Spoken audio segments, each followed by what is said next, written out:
Transition. Transition is defined by Webster's dictionary as a passage from one condition to another. This word aptly describes the information systems field, a field which has been catapulted into the forefront of our society as a result of a significant development, the electronic computer.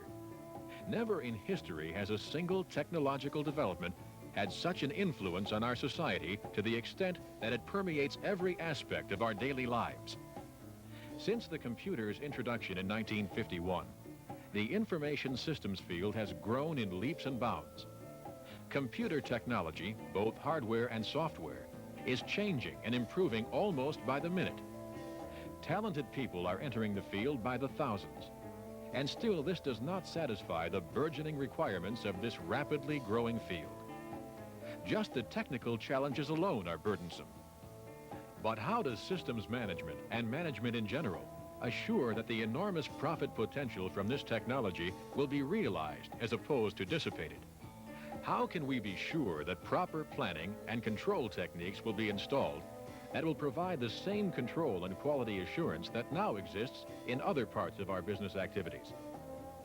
This transition has dictated that we improve our people productivity, financial control, and accountability.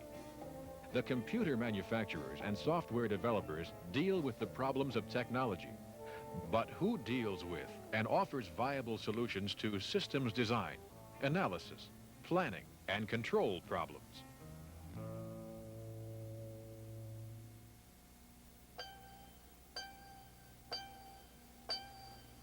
This is the area of specialty of the Cincinnati-based firm of M. Bryce Associates Incorporated, or MBA. Since the company was founded in 1971 by Milt Bryce, it has provided these critical services successfully to hundreds of organizations all over the world, in every field of endeavor imaginable. The company slogan describes MBA's objective: software for the finest computer, the mind. For as we know, in the final analysis, it is people who make it happen. Computer hardware and software are only mechanical leverages for people. MBA's company goal is to provide the tools and know-how that make the people resources as effective as possible at all levels of an organization.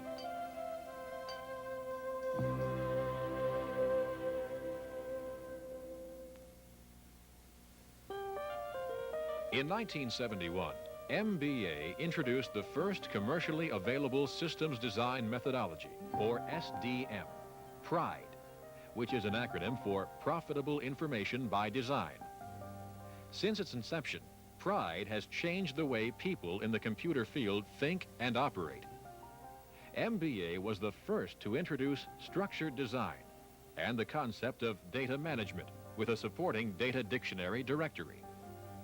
Today, through an evolutionary process, this design methodology is the first product to really bring automated tools to the burgeoning problems of productivity, control, training, etc. The product has evolved into Pride-Asdm, the first automated systems design methodology, and it is meeting with heralded success throughout the world.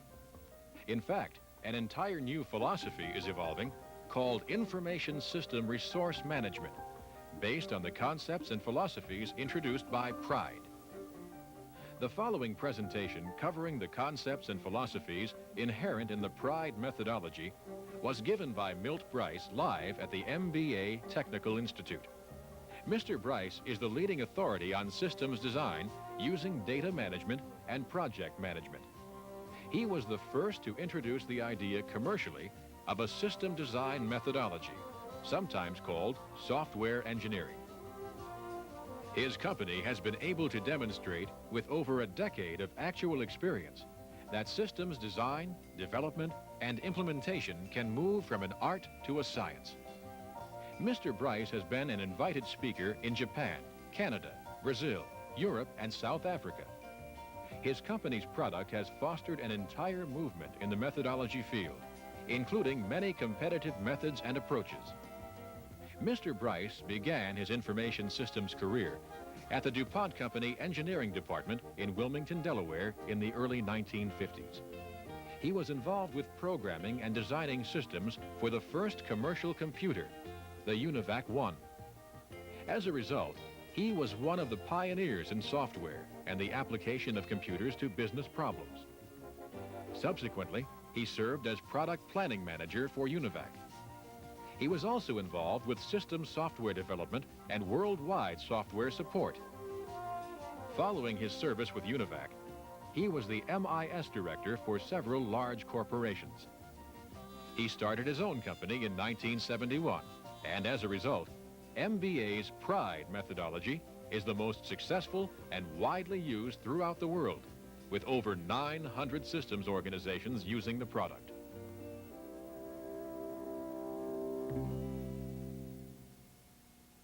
Introducing Milt Bryce, president and founder of MBA. Pride-Asdm is the result of over a decade's experience and research and development in the area of systems design. We started working on this problem in 1971 when MBA introduced the first systems design methodology called Pride. Pride was a manual system. At the same time, MBA introduced the concept of a data dictionary, the first dictionary directed towards managing the data resource. In 1974, we automated this data dictionary. At the same time, we automated the systems components with the data. This brought together the system and the data so that we now knew how the data was going to be used. In the following years, we interfaced with various DBMSs, and in 1979, we introduced ADF, the Automated Design Facility, which actually automated the systems design process, not to be confused with program generation or application development, the actual process by which a systems analyst goes through, the automated systems design. In 1981, we also demonstrated program generation. In other words, coming from the IRM, which is the basis for managing all the information resources within the systems development process. And in July of 1982, we brought all of this together into one integrated package called Pride-Asdm. Now let's go back and see what we're doing here. Why a systems design methodology? The question you have to ask yourself is, are we really solving problems, or are we only attacking the symptoms of problems? The following is a list of the kinds of things that people talk about as being problems, whereas in fact these are only symptoms of the underlying problem. The real problem that we have is a lack of an organized business approach that defines who, when, what, where, why, and how. Probably the most important question is why. Why do we need an organized approach? Well, another problem is that we lack automated assistance in the system development process. We're somewhat like the shoemaker's children. We automate for everyone else but ourselves. We don't have the tools to help ourselves do a better job, thereby improving our productivity and the like. Well, what's the answer to this? Our answer is, of course, that we should have a methodology. Now, what is a methodology? It's a body of methods, rules, postulates employed by a discipline. Do we have such a thing in systems design? It's a particular set of procedures and the analysis of principles or procedures of inquiry in a particular field. But the question we have to ask ourselves, what does this methodology address? What principles does it implement? How is it organized? And of course, how does it work?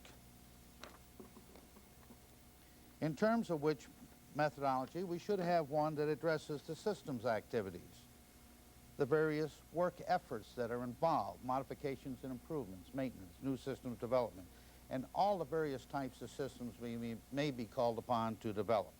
And at the same time, it should manage the people resources. Of course, we believe that this is what Pride-Asdm does.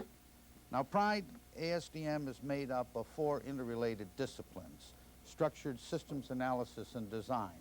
This has become very popular recently. but this is the basis for the systems design method in Pride. Data management, the management of data as a corporate resource. You know, it's kind of ironic. How can we design systems when we depend upon data and we haven't managed this data? Then project management. Project management are the measuring devices that we apply to this design process. And of course, we have to have documentation and communications. All of these put together in one integrated package is what improves our management of this function and improves the productivity. At the same time, it reduces administrative overhead. Now, let's look at the conceptual framework behind Pride-Asdm.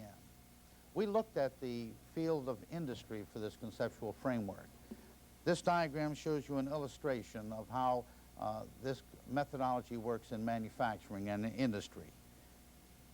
When you're making a car, you have to develop specifications. Then you have to analyze the marketplace and look at the requirements and see what these specifications would be and what their implications are. Then you have to design a solution that meets these specifications. Then you have to develop a plan, an implementation plan to bring this idea to fruition. Then finally you implement. In terms of a car, this is on an assembly line, and finally you have quality assurance and review, and of course the last and final review is by the user. Well, this is the same process we go through with Pride-Asdm. Our specifications are information requirements. We have to be very careful about that. If we develop the wrong requirements, we'll end up with the wrong product. Then we have to analyze the system and the system's environment and these requirements to make sure that we completely understand them. Then we have to design. We have to take this logical specifications and end up designing it into a physical implementation. Then we have to develop an approach that meets these specifications, implement the specifications, and finally install the system and review. And again, it's how well and how happy our users are depends on how well we've done the job. Of course, this entire process that we're going through too has to be monitored, and this is where project management comes in, and then we have to have it well documented so it can be modified and improved over time. Okay, what are the features of Pride-Asdm? The physical features. There is the management methodology. This is the design method. This is the project management method, all integrated and interrelated. Then we have the cornerstone of the entire system, an information resource manager. This is on the computer. This is what does the bookkeeping and keeps everything under control and account for us. Then we have ADF, which is a superb feature for systems analysts, and it takes a great deal of the administrative burden and the like away from the systems analysts and provides the programmers with a great deal of specification material. Then we have various options that help the data manager and other people's, the DBMS interfaces, the program generator interfaces, JCL generation. These are all administrative kinds of things that can be done as byproducts from the IRM. And then, of course, we have AIM, which is the automated instructional materials, and the idea here is that how can the analysts gain the kind of insight necessary to properly develop a system without having to constantly look through manuals. And we have automated the instructional materials so new employees and users, for that matter, and other people can find out what's going on in the system and quickly gain instructions to accomplish various things. Last but not least, we have PMC squared, which automates the project management, does the project management bookkeeping. Now, let's look at the phases of design. In Pride, there are actually 9 phases of design. These phases match the system structure, the structure of a system, which is clearly defined in Pride-Asdm. And there are 45 activities that go on through these 9 phases. Now let's quickly review them. In phase 1, which is the system study and evaluation phase, this is probably the most critical phase of the entire process. This is where we determine what the user's needs are in terms of information requirements. This is where we scope out the project and we come up with an approach, and then we use ADF to help us on this approach. Then we do a cost-benefit analysis and actually develop all the plans and etc. This culminates in the production of a system study and evaluation report, which is sent to management. management reviews it. Now, three things can happen at this point. They can accept the study as given to them, or they can suggest improvements where we would iterate back and revise the study, or we can actually abandon a project. Now, it's pretty important to know that abandoning a project is just as valid an option as continuing on. Unfortunately, in the past, many people have carried a bad project all the way through. They should have probably have abandoned it. But it allows management to give a very, very careful review of what we are doing, and none of which is in computer terms. Now, once that's approved, we advance into systems design. Now, the purpose of systems design is to break the system down into subsystems, and subsystems are nothing more than the implementation of business processes. It's at this point that we actually decide how we're going to break the system down logically, and this is done with a technique called chronological decomposition, which breaks it down in terms of timing. Everything we do in a system is based on timing. We process orders on a daily basis. We produce weekly payrolls. We do monthly cost reports, or we have that general category anytime I feel like it or upon request. But everything that's missed in most methodologies has to do with timing. Business operates in time frames. We do things in time frames, and this is why this systems design process is important, where we break the system down into its proper time frames. For each subsystem, we identify what it's going to produce, what data it's going to use, what input is necessary, what input will go into it. An interesting thing that's not thought about by very many people is that the only way that systems relate internally or externally with other systems are through data. That's the only way that components within systems talk to each other, is through data.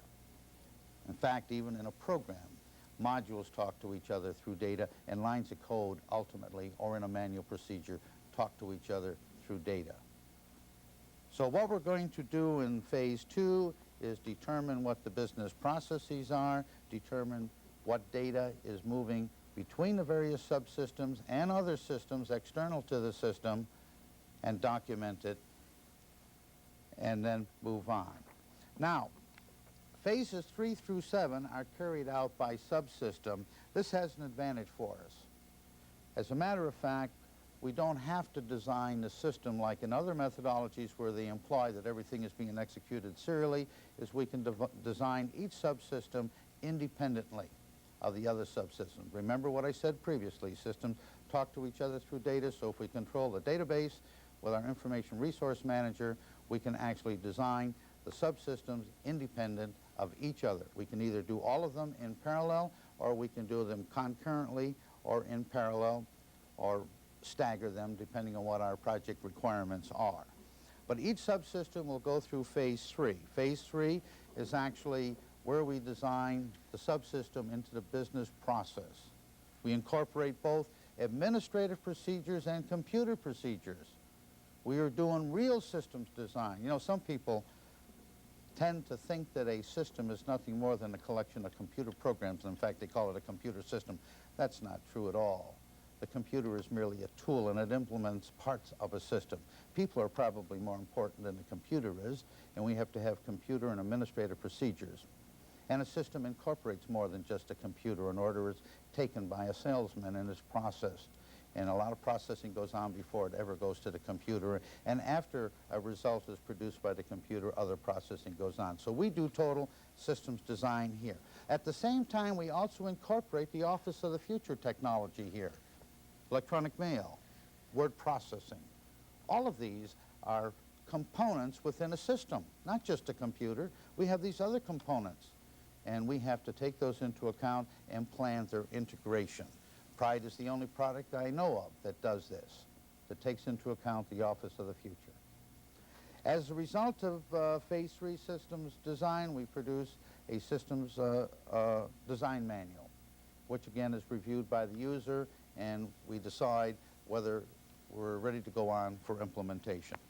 Now, there are two parts to phase 4, 4.1 and 4.2. 4.1 has to do with the administrative procedure design, and this is accomplished by the systems analyst, and they design the administrative procedures and also the word processing and other administrative procedures. And they produce an administrative procedure manual that will be used when the system is started up and be used by the users for detailed instructions. Now, in terms of 4.2, the programmers at this point design the computer procedures. They select what kind of procedure it will be. Will it be an interactive type procedure? Will it be a batch procedure, or what? But it's pretty much all the same. They will determine what programs are necessary, what modules, what the structure of this should be, and what haven't you. Now bear in mind, up in phase 3, the what of the procedure was determined. At phase 4.2, the program designer is going to design how, in a programming sense, it will be implemented. Phase 5 is programming. Programming will be accomplished on the basis of the specifications established in phase 4.2. And really, programming, or phase 5, is really a translation process. You're going from English specifications to some form that a machine understands. It's a translation process, no different than going from English to French or to Japanese or what haven't you. It's an administrative type thing. As a matter of fact, if you have developed your IRM properly, this particular part of design can be implemented by machine through the use of program generators hooked to the IRM. Phase 6 is a testing phase where we test a computer procedure to see whether it meets the specifications as detailed in phase 3. Phase 7 is systems tests. This is where we start installing and testing the system in the user environment, usually one subsystem at a time, and using the users to do the actual installation. Now, an important difference in the classical methods of design with our method of design here is that as you can see by going through it the way we have, that going through phases 4.1 and 4.2, that we have both the administrative procedures and the computer procedures available for systems tests. So we're actually testing the entire systems process. We issue a report during this phase, and after this report is issued, and if the system is accepted by the users, then we turn it into phase 8, where we do normal systems operation. This is routine operation, and the system now comes under the modification improvement process. We have automated this process of modification improvements in Pride-Asdm. Actually, we can interrogate the computer, and it can develop the actual tasks and lists and whatever we want to have for a project. Bear in mind, not every project request covers the design of entire system. It may be only an addition of a report or modification of a part of a system. What you have to bear in mind, the systems are built by evolution, not by revolution. And we spend 85% of our time modifying and improving our current systems, and only 15% doing new systems design. So this process should be automated, and we have done so. We have done so. It has been automated. Now, as part of this automation, we do an impact analysis process. Now, you can see on the CRT the results of an impact analysis.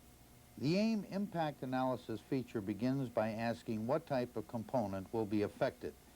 In this case, we wish to add a new subsystem.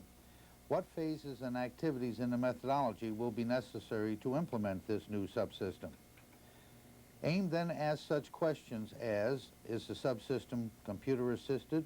We'll say yes. Then the list of phases and activities is automatically prepared. Operational steps within the activity can be called for if so desired.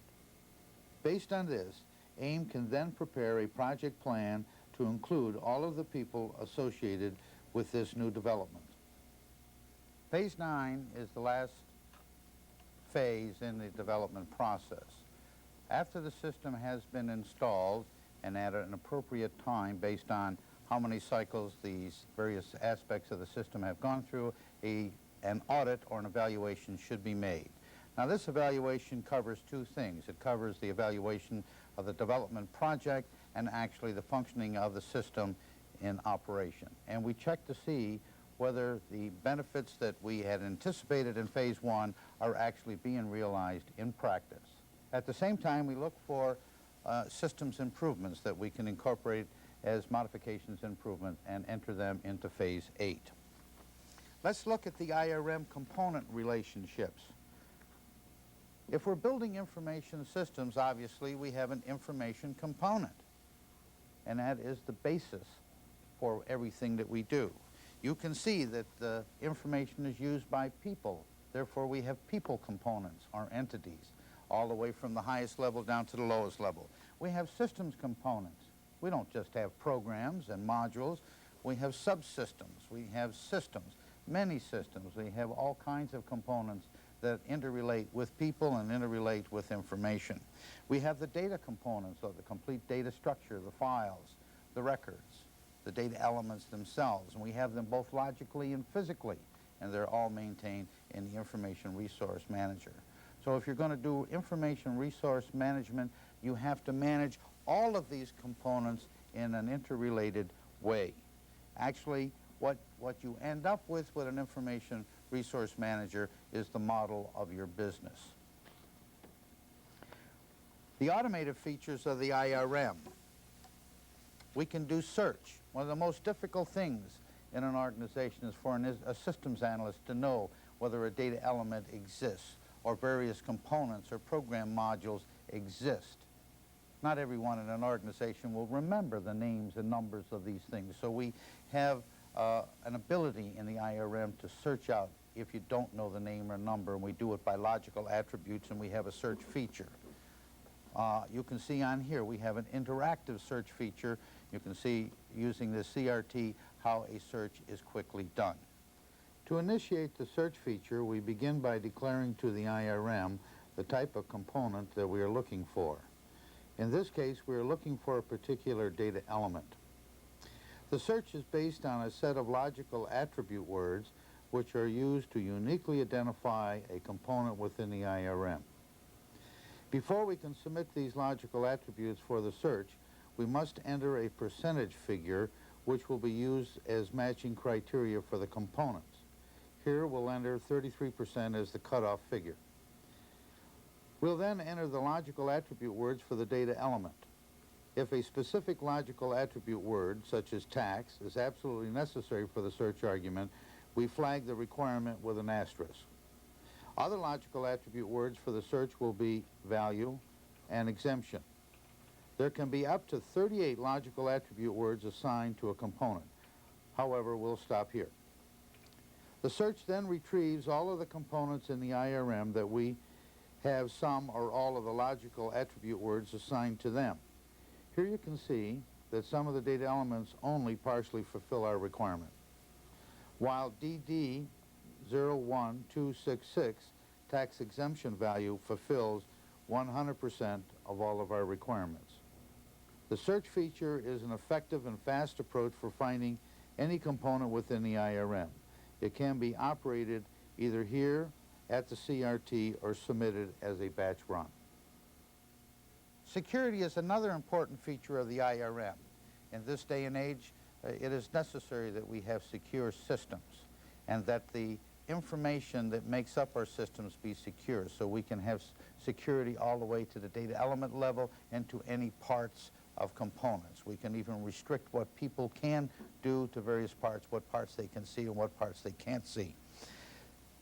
The extract facility, as I mentioned previously, is used to interface with all kinds of other things, program generators, IMS or DBMS interfaces, various options. We have, coming out of the IRM, we have all kinds of special reports that help the users, help the data management. We have standard documentation. All of our systems documentation comes out. Therefore, we don't have to constantly be storing it as in a paper factory. We can have it all stored on the IRM.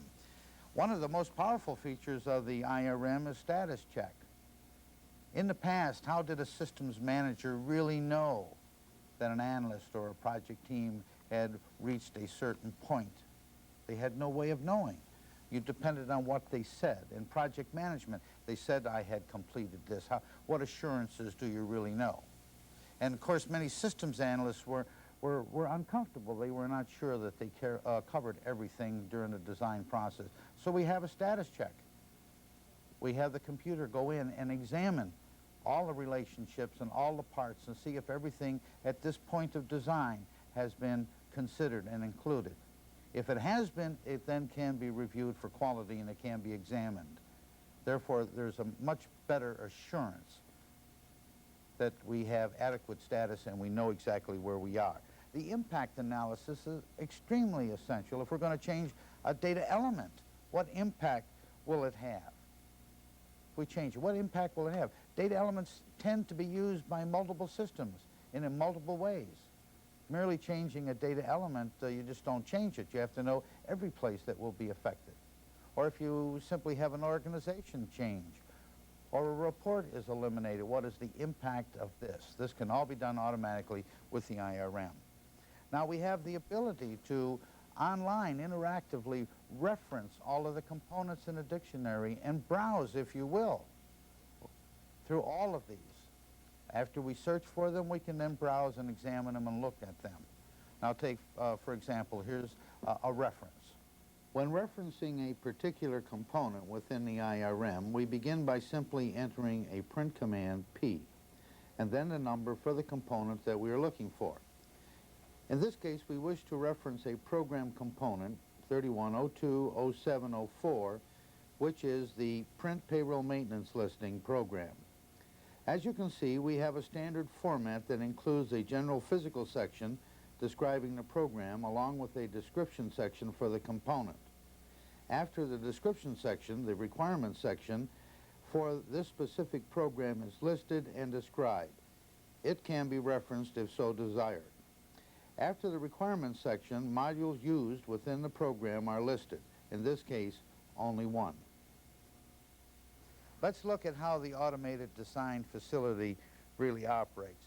You know, unfortunately, some people think automated design is when you do program design, but that's not true. Systems are a much larger issue than just one of the programs. Program generation and application generation are really writing programs. What we're concerned with is actually designing systems, even a manual system, if you will, not just an automated system, total systems, doing total systems design. Now, we have the facility of doing this. The user, as you can see, starts with the information requirements. He completely defines his information requirements. And an information requirement is not a report. It's information that that user needs. Even at this point, the user may not know how it should be implemented, whether on a screen or with a telephone response or with what. But he does know what information he needs or she needs to execute their responsibilities, what they need to run the business. Working with the systems analyst, this information requirement is then converted into some form of output specification. Then we determine whether all the data is necessary to meet these specifications is in the IRM. And then we develop the record specifications for this. And then we put in ADF parameter specs. Now, we normalize the data. We normalize the output data so that we can look for normalized files in the IRM. Then these specifications are submitted to the IRM. The IRM looks at all your current systems to see whether these outputs or this information can be satisfied with current systems or a slight modification to current systems. If it can't, it actually develops a new system based on the design technique called chronological decomposition. After it has accomplished that, it prints this out in a human, understandable, intelligible form with design manuals. The systems analyst then and the user get together and review the design. If they're unhappy with the design, bear in mind the design is the creativity of the users and the analysts. It's just the ADF is just carrying out their intentions. If they find out their intentions are not quite accurate or they want to change their intentions, then they can resubmit it as revisions and quickly it'll come up with a new design.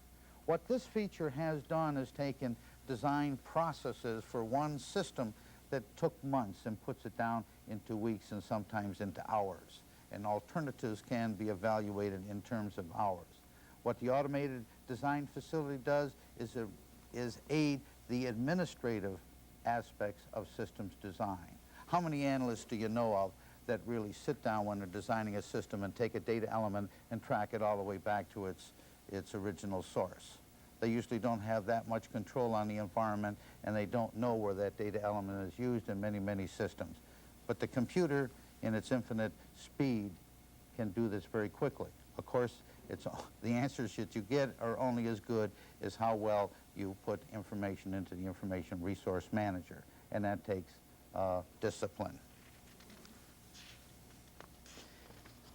PMC Squared is an automated project management or bookkeeping system, and this particular system will cover all of the things that are in Pride-Asdm project management, such as project scope, project plan, status, business systems, planning analysis, budget and chargeback, time recaps, and etc. And it is an option available to Pride-Asdm customers. Other options available to Pride-Asdm are various DBMS interfaces, interfaces to directories, sometimes called data dictionaries, used by data DBMSs.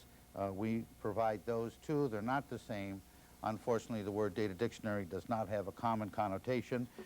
We can also interface to the various languages, COBOL and PL1, and automatically produce the PL1 structures of the COBOL FD statements.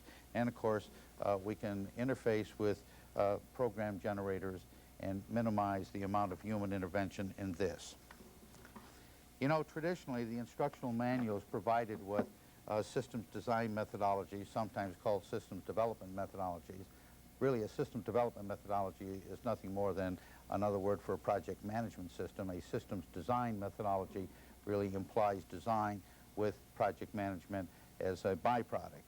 But most of these methodologies become equipped with very extensive instructional guides, and we feel that that does inhibit productivity and does add a tremendous amount of administrative paperwork to designing systems. So what we have done is come up with the automated instructional material concept, whereas all of the instructions for how to design a system, all the know-how at any level that an analyst would like to have is on the computer and easily available through a CRT. A project manager would perform an impact analysis on a modification and improvement, look at that, then through that be able to develop automatically out of the AIM through the Phase 8 feature a complete project task list. Or any analyst on a routine system development project wants to know how to do a Phase 1 or 2 or one particular activity, we have reproduced it all the way down to a place script procedure. Now, this particular chart on AIM shows how all AIM incorporates all the various aspects of incorporate into Pride-Asdm. We have the design method, we have project management, supporting procedures, and data management. These things answer the why. The what and when is answered by the phases and the subsystems within project management, or the subsystems within supporting procedure and the subsystems within data management. The who is the activities.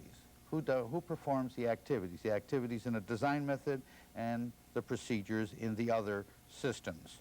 And ultimately, we have broken everything down into operational steps, which gets right down to the point of telling you how to pick up your pencil and how to do this, that, and the other thing by the numbers. As a matter of fact, someone who is literate, can read, and can understand language that the AIM is in, can actually develop a system. We go to that much detail. Now, there's advantages to an installation for this. New people coming in don't take a long time to start up. You can actually direct them to the various manuals and into the CRT, and they can find out how things are going. Everything is built on a self-instructional basis. Now, let's just take a look at one particular procedure as it would appear on a CRT in AIM. The automated instructional materials comes in two forms, in a general tutorial format and in a detailed instructional format. For example, here we're looking at Phase 1 Activity A. This general format tells the reader what is necessary to perform this activity. However, if this isn't satisfactory, we can call for the same activity in a play script format. Here we see the purpose of the activity is clearly stated. All of the materials to be used are detailed in the setup, and the operational steps are then listed along with who is to perform what. Let's look at all the things that the Pride-Asdm can do for the various people involved in systems design and development. It has all kinds of project management features, the status check, the logs that are in the IRM, and a complete project management system. For the systems developers, it provides them with all the kind of techniques and know-how, from structured analysis to design to just exactly how to produce all the documentation. For operations, it produces run books, JCL, all the kinds of things that operations needs. Data management gets all kinds of features from Pride-Asdm, all the way down to database design, both logical and physical. The users are able to look at all their administrative procedures, are able to evaluate their system and know where their system is. It provides a way that the users can interface into the development process and express their needs and their desires. It provides a tremendous ability for both auditing and quality assurance to review and monitor the development process. It is a totally integrated and complete. It's not pieces and parts. It's a totally integrated approach to systems design and development, and of course it will, through being this, it's a tremendous management tool and really improve productivity. Now let's look at the manuals that come with the product. We produce an overview and example manual, which are of a self-instruction nature. As a matter of fact, the example is carried all the way out on an actual example, talking about the analysts and the programmers and what their roles were and what they did, and showing you the results and the deliverables of the various activities they went through. We provide the user with a complete manual with checklists so he can evaluate the deliverables and the products that he's called upon to approve or disapprove. And these are all written in ordinary business terms. We provide a support manual that teaches in the installation how to install, how to properly implement for the maximum use. And we provide training programs in detail that the users can conduct themselves if they don't want to be using our services. And of course we provide AIM dictionaries so that the material is self-instruction. The inputs are not too complicated. We actually have few inputs. The inputs can be prepared in two forms, one for entering on the screens and doing data collection as you want to on an interactive basis with the entries being invalidated, or we have forms. Now all of the forms that are used in Pride have a complete place script procedure written on the back so that the forms can be filled out according to the procedure. This saves a lot of time. Instead of just having blank forms, the procedures are completely spelled out for preparing the forms on the reverse. With the package, there are standard services. We provide a complete implementation program. Very, very successful implementation program. We completely spell out step by step, and we work with the prospect on a day-to-day basis. We have a complete plan how to install and install correctly. Obviously, you have to look at Pride-Asdm as a system. Therefore, it should be installed as any other system. And we will do that. We provide complete training as part of the package. Training for users, for executives, for systems analysts, for programmers. And our training is fundamentally of the workshop variety, so they get hands-on experience. And when they go back, it's not a lecture or just read the manuals. We expect that they have read the manuals. We give actually workshops and give them first-hand experience with using the software and actually developing and designing systems. We provide consulting by phone, by telex, and by on-site, all with the package. We answer questions at any time. And we provide constant support.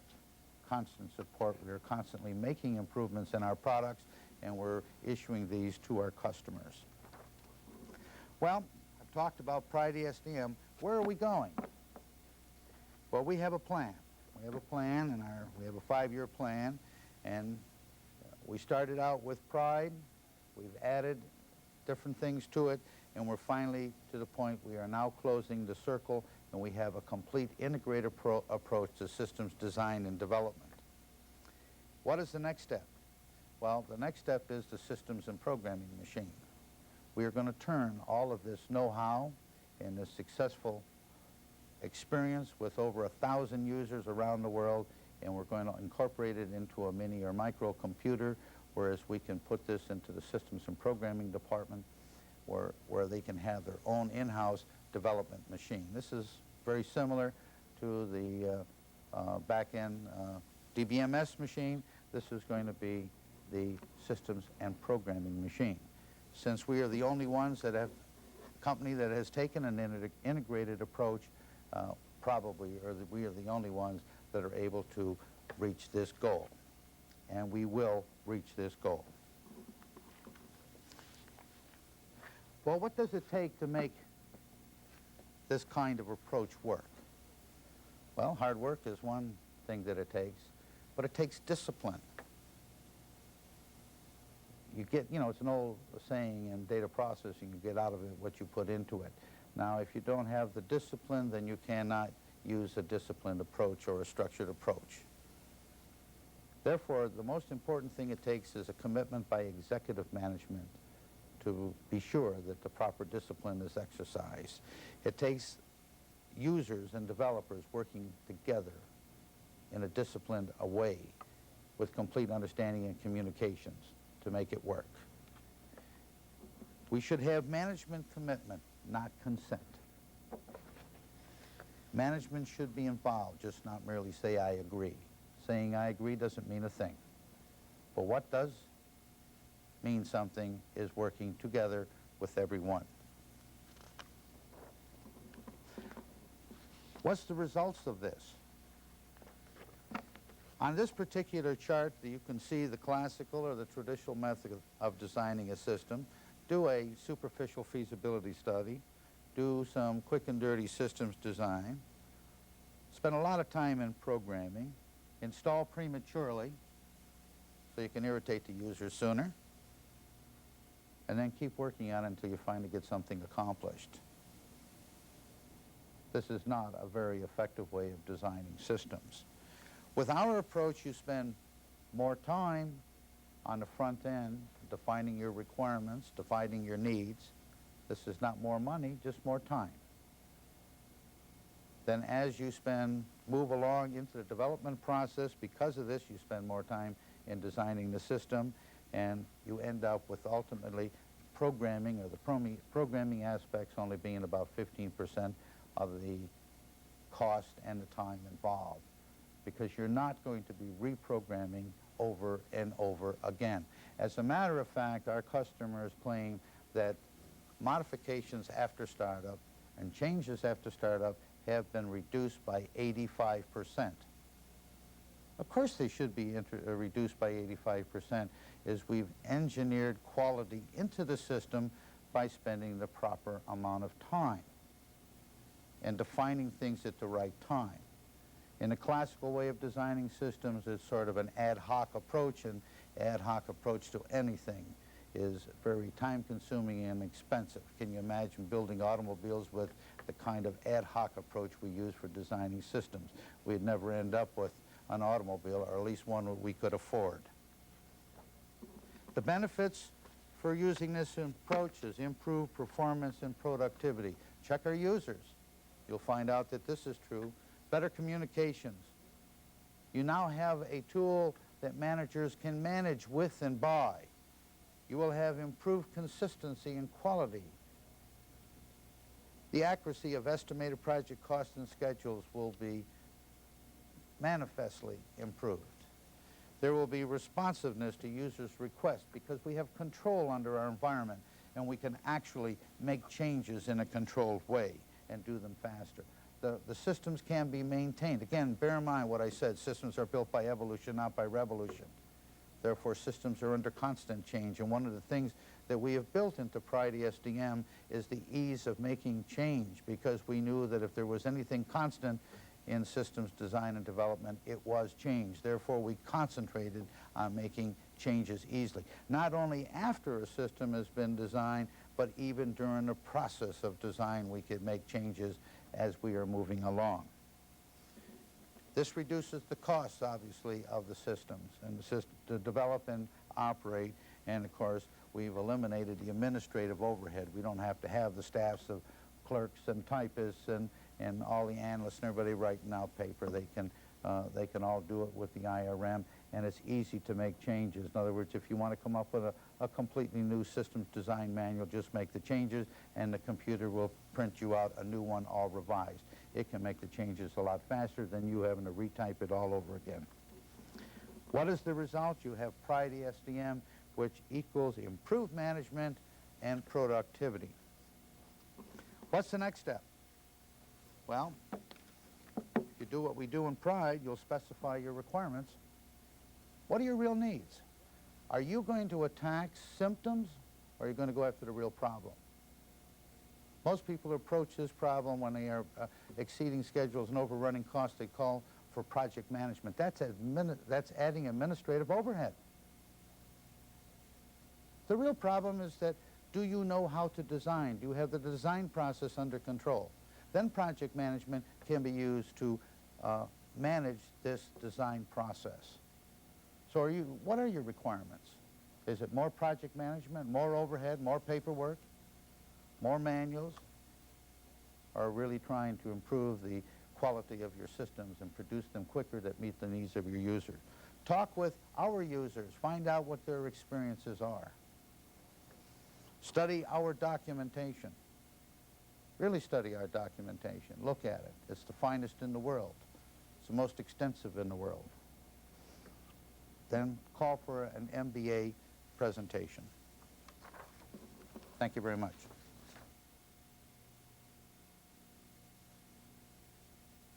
The following are some candid comments offered by various Pride users around the world during a recent interview. Mr. Peter H. Williams, Manager of Computer Services for Anglo-American Corporation Limited, South Africa's largest company. Mr. Williams was asked, how has Pride helped you in systems design? Looking at some of the errors we made in the past by not working to such rigorous standards, I believe it must help me because it now brings the data processing profession some way into line with an engineering profession which I am used to. I do not believe that we could consider tackling the major projects we have ahead of us without some standards. I therefore am told by my senior staff and have been convinced by them that this is the way to go. Otherwise, I would not have made the decision which I made 3 months ago. Mr. Takio Shimojo, President of Nippon Computer Dynamics in Japan, was asked, what effect has Pride had on your organization? Pride has slowly changed the way our people think and design systems. Our customers now have greater confidence in us in designing systems for them. Pride has also made our people more effective in their jobs. For example, our projects are typically coming in under schedule and cost by approximately 20%. Mr. Chris Moore, Manager of Policies, Procedures, and Services of Armco Incorporated, United States, was asked, when you evaluated Pride, did you consider any other similar offerings? I think we were convinced that Pride was our package. We did recognize that there may be other users in the marketplace or developers of methodologies such as Pride. We didn't find any that met the basic criteria that we're looking for. So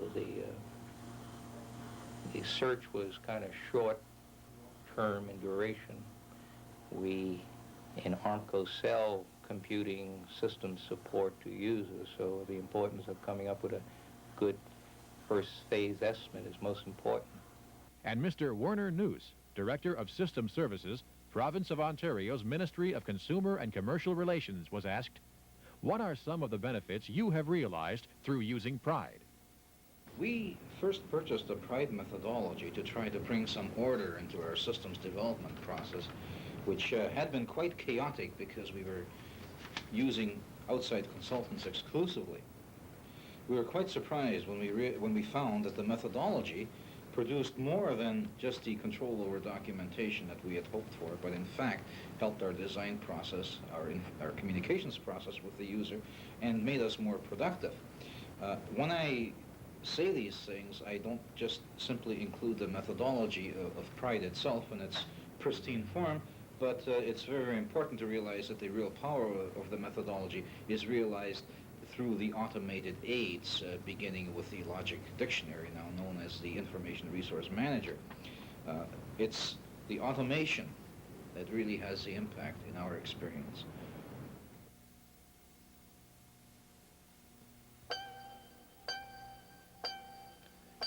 To summarize this concepts and philosophies overview, M. Bryce and Associates leads the state-of-the-art in the fields of systems design methodology and data management.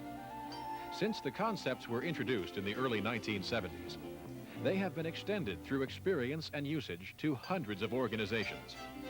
As a result, they remain ahead of their time and are receiving wide acceptance throughout the industry. Since information systems analysis, design, planning, control, and implementation are MBA's areas of specialty, we are continually developing new methods and tools, both automated and manual, to assist management in these key areas. At the same time, we support our clients with training and consulting at our Technical Institute and at client locations.